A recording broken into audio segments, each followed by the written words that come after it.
Thanks indeed, Sinead. Our next guest began his driving career at the ripe old age of 9, but Adam Carroll showed the full extent of his driving talents last Sunday when he stormed a victory in the A1 Grand Prix in Mexico.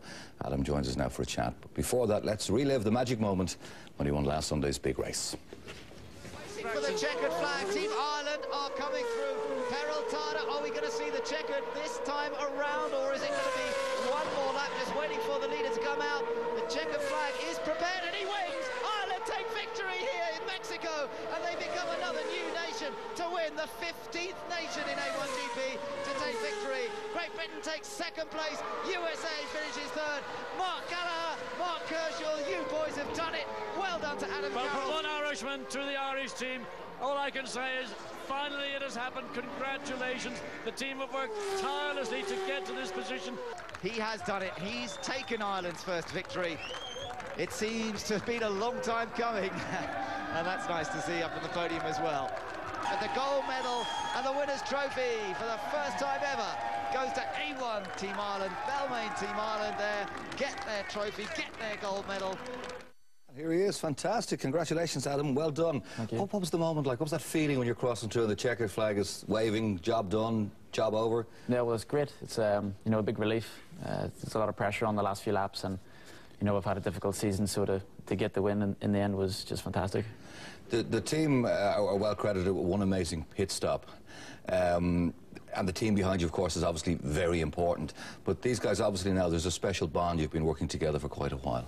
Yes, well, the team came together, you know, at the start of the season. It's Ireland's third season in A1 Grand Prix, but, you know, this year is pretty much everybody's new. I'm new to A1 Grand Prix, and it's my first season in it as well. So, you know, it's just taken us a little while to get everything together, you know, and come good. The potential's been there all year, but it was taking a little bit longer than we first hoped, and in the end we got the win, and it's really good.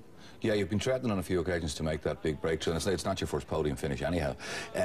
In terms of where do we go next as a team, what's the plan? I mean, obviously win as many as you can. Realistically, how many do you think you guys can win at this point?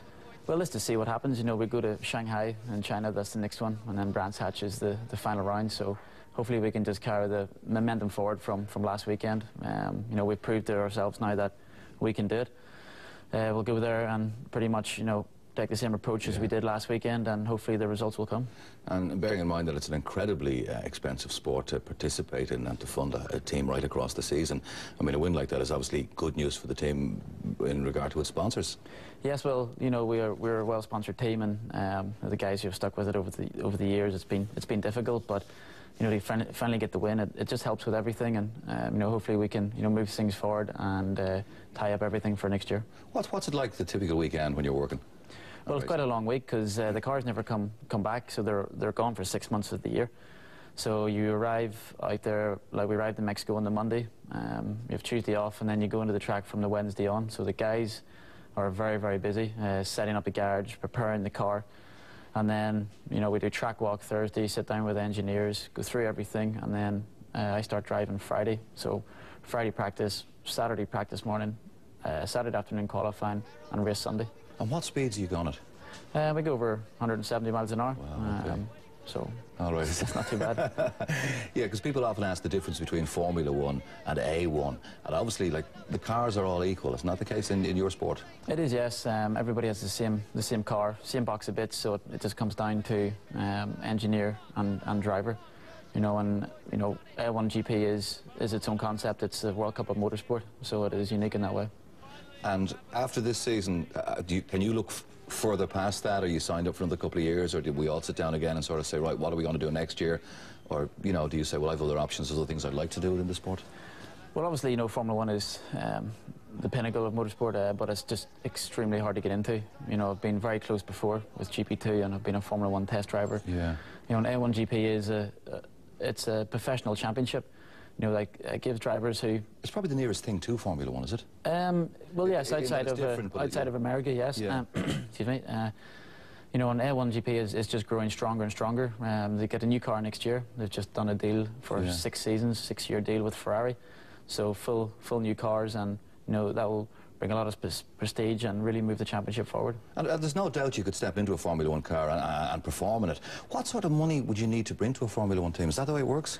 Yes, that can help. You know, even all the young guys who have come through, PK, Rosberg, Hamilton, all these guys, that's who I've raced against in the last you know, few seasons in GP2. So, you know, these guys have a lot of backing behind them, and you know, you must start with a good team in GP2, try to win that, and then, you know, bring some sponsorship into Formula 1, and then over a season or two, you know, that turns around and it'll come back. So, you know, it's well worth the investment in the end. All right, well, look, again, congratulations on last weekend. While others were celebrating getting into the swing of St. Patrick's Day, you were performing well, heroically, and raising the flag for Ireland in a different way. Good luck in the final 2 races. And thank you very much. Come back to us soon. Thanks very much. Thank you. Adam Carroll there. And don't forget, there's extended highlights of the A1 Grand Prix from Mexico tonight at midnight on 3. And, of course, there's another chance to see how well Adam got on. Now, the title could almost be used to describe him. Explorer Tim Severn will be here after the break to tell us about his new book, Buccaneer.